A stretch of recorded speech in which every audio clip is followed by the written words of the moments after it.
pessoal, beleza? Hoje 30 de janeiro de 2025. Estou aqui na BR, aqui em Araucária, sentido pra Lapa. Pessoal, hoje eu queria comentar. Fazia um tempinho que eu não aparecia aí, né? Mas ó, volta e meia eu volto pra gente se fortalecer com a palavra de ânimo. Pessoal, hoje eu queria comentar sobre a história de Noé ali, né? Quando ele recebe aquele chamado para fazer a arca, né? Muitas pessoas debocharam dele. Esse cara tá louco, ficou fanático. Aonde que vai ter um dilúvio? Vai vir uma chuva e as pessoas vão morrer afogadas? Não tem sentido, um Deus bom jamais faria isso. Esse homem tá louco. E é interessante que tinha algumas pessoas que ficavam tocadas com esse ministério, né? Com esse chamado que ele teve, né? E elas assim se sentiam tocadas e assim o Espírito Santo tocava no coração, elas tinham vontade de ir ajudar, né? E assim, ajudar nesse ministério, né? Mas como tinha a grande maioria ficava tirando sarro dele, debochando dele, elas se fechavam, né? E não iam ajudar. Então, na época acho que tinha, não lembro bem exato quantos milhões de pessoas.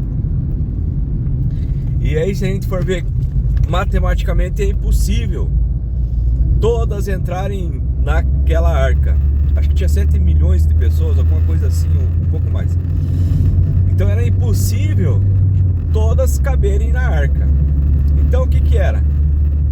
O que era o correto ali? Era cada um construir a sua arca, né? Para levar a sua família. Porque se todos fossem, não caberia. E ali Noé pregando o evangelho, né? E alguns queriam trabalhar por dia como se fosse um servente de alguma coisa, né? Mas não queriam entrar na arca. Eles não queriam o propósito. Por que entrar na arca, né? E quando aconteceu o dilúvio,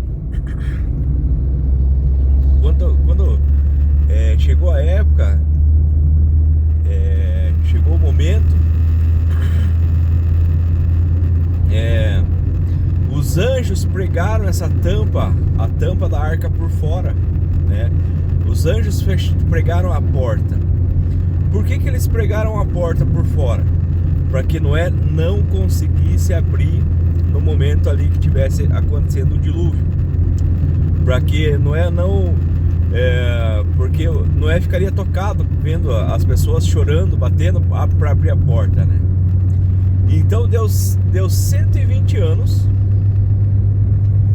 para que as pessoas se arrependessem, né? Se voltassem mais para Deus, lessem mais a Bíblia, se interessassem mais pelo Evangelho, pela obra sagrada. E as pessoas não quiseram entrar na arca.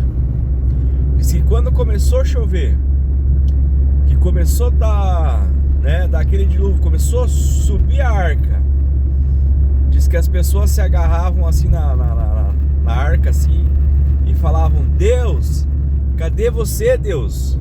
Cadê o Deus bom que o Senhor é, que diz que é? Abre a porta pra gente entrar.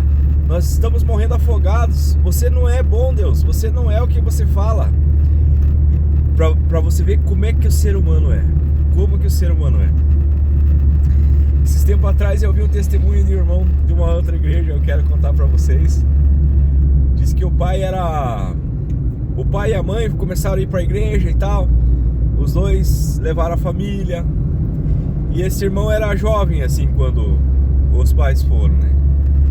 E houve um dia que o pai assim falou que não queria mais ir na igreja, se rebelou assim, falou: olha, eu não vou mais na igreja, não me convide mais para ir na igreja, eu não quero mais saber de Deus, ninguém aqui em casa mais fale de Deus para mim. E o pessoal se assustou assim, né? Ficaram meio assim, mas não falaram mais nada. E esse filho sempre indo na igreja, quando chegava um pregador de fora, ele falava: pai, vamos na igreja, vai ter um pregador de fora, o senhor vai gostar da pregação. vamos na igreja. Diz que ele falava assim para esse filho dele: filho, não me fale mais de Deus, eu não quero mais saber de igreja, eu não quero mais saber de Deus, eu não quero mais ter contato com Deus, nem com igreja nenhuma. Daí diz que ele é tudo bem, né?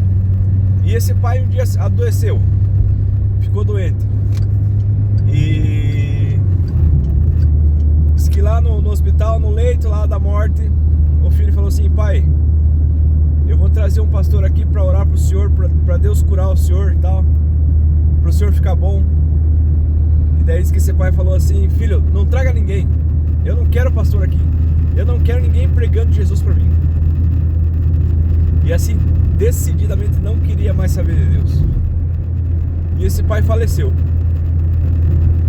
E daí diz que esse filho, sempre trabalhando na igreja, sempre preocupado com a obra de Deus, é um evangelista de primeira qualidade, muito devoto. E ele ficou muito preocupado com esse pai dele. Seu pai tinha ido para o céu, não. E daí diz que ele entrou num propósito com Deus para ter essa resposta se o pai teria ido para o céu ou não. E daí diz que lá no meio do propósito, já fazia alguns dias que ele estava em jejum, em oração, em comunhão com Deus.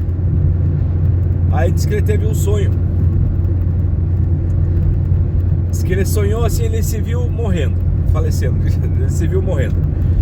Daí diz que ele chegou assim, 2 anjos, pegou um em cada braço e começou a levar ele para o céu.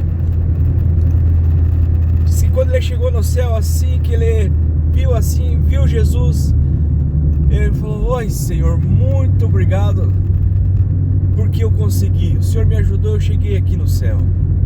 Daí Jesus falou assim: ô meu filho, que bom que você está aqui, eu estou muito feliz, porque assim, o que eu mais queria, né, o que eu mais queria é que você estivesse aqui. E daí diz que ele é angustiado com o pai dele, né? Senhor, mas cadê meu pai? Meu pai está aqui, eu quero ver meu pai, Senhor, né? Daí diz que Jesus fala para os anjos assim, para aqueles 2 anjos que levaram ele para o céu: levem ele até o pai dele. Daí os anjos começaram a pegar um em cada braço e começaram a descer, né? Daí diz que quando chegou no Polo Norte, assim, tinha uma fenda, né, uma parte assim, como se fosse o Polo Norte, assim, tinha uma fenda, e eles começaram a entrar nessa fenda. E daí eles começaram a ficar escuro, a ponto de ter que tatear, assim, sabe? E lá eu ouvia assim muita voz assim como lamento, como se a pessoa estivesse arrancando a unha com alicate. Muita gente assim: Senhor, Deus, cadê você, Deus? Me tira daqui, Deus, por que eu tô aqui, Deus? Isso não é justo, Deus. Diz que as pessoas assim gritavam, choravam assim, aquele rangir, né? E diz que ele assim, daí ele: poxa, cadê meu pai e tal? Daí a pouco ele escutou o pai dele: Deus, cadê você, Deus? Me tira daqui, Deus, você não é justo, Deus. E daí ele falou: pai, né? Ele conhecia a voz dele: filho, ai filho, ainda bem que você está aqui, me tira daqui, eu não aguento mais ficar nesse lugar aqui, não sei o que lá. Daí diz que quando ele foi assim, querer abraçar, os anjos pegaram ele de novo e falou: tá na hora da gente subir. E daí subiram, daí ele se angustiado: não, eu preciso levar meu pai, Deus, anjos, não, a gente precisa subir. E daí quando chegou lá no céu, daí quando ele chegou assim, que ele viu Jesus de novo: Senhor, achei meu pai, Senhor, achei meu pai, preciso ir lá buscar ele, Senhor, ele tá sofrendo lá e tal, e chorando assim. Daí Jesus falou assim: pode parar com o choro, pare com o choro, eu dei todas as oportunidades possíveis pro teu pai, mas ele não quis estar aqui, ele preferiu ficar aonde ele está. Irmãos, nesse mundo nós temos tempo para trabalhar, nós temos tempo para construir a nossa casa, nós temos tempo para várias coisas, mas às vezes para Deus a gente está deixando a desejar. E se Jesus voltar hoje, qual vai ser o teu sentimento? Vai ser um sentimento assim: era pelo Senhor que eu aguardava, eu fiz o que eu pude, eu lutei, né? Eu preguei o evangelho, Eu fui na igreja, Senhor, eu li a Bíblia, eu sei o que o Senhor queria para mim. Eu me preparei para esse momento. Ou vai ser o pensamento assim: o que eu fiz da minha vida? Tanto que foi pregado que Jesus voltaria, que eu tinha que me preparar para quando chegasse esse dia, porque lá no céu vai estar as pessoas que tinham Deus como uma prioridade, e eu não coloquei Deus como uma prioridade na minha vida. Vai ser um choro de lamento? Ou vai ser um choro de alívio, de felicidade? Poxa, guardei a minha fé, Senhor, estou pronto para subir. Então, pessoal, é de se pensar, né? Esse mundo aqui é passageiro. A gente se mata para deixar as coisas aqui. A gente não leva a riqueza para o céu. Não adianta, não leva. A gente veio nu e a única coisa que a gente leva é a roupa quando você é enterrado. O que vai ficar de bom vai ser o que a gente fez pelo próximo. Quem dá a Deus empresta aos pobres. A gente deu comida de coração aberto ou deu pensando, poxa, que dinheiro mal emprestado, que dinheiro essa pessoa devia se esforçar para trabalhar, né? Julgando, dando, mas julgando a pessoa.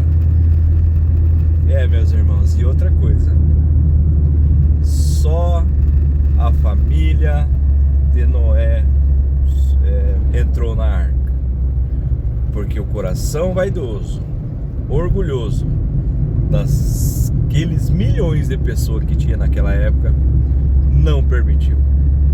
E se a gente não tiver Deus como uma prioridade, nós vamos ficar aqui nesse mundo quando Jesus voltar. Nós vamos perder a vida eterna.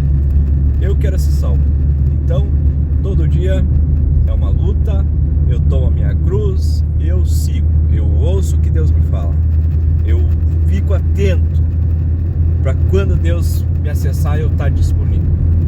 Beleza, pessoal? Um abraço aí, Deus abençoe, que a gente possa se preparar, porque o nosso mundo, a nossa casa não é aqui nesse lugar.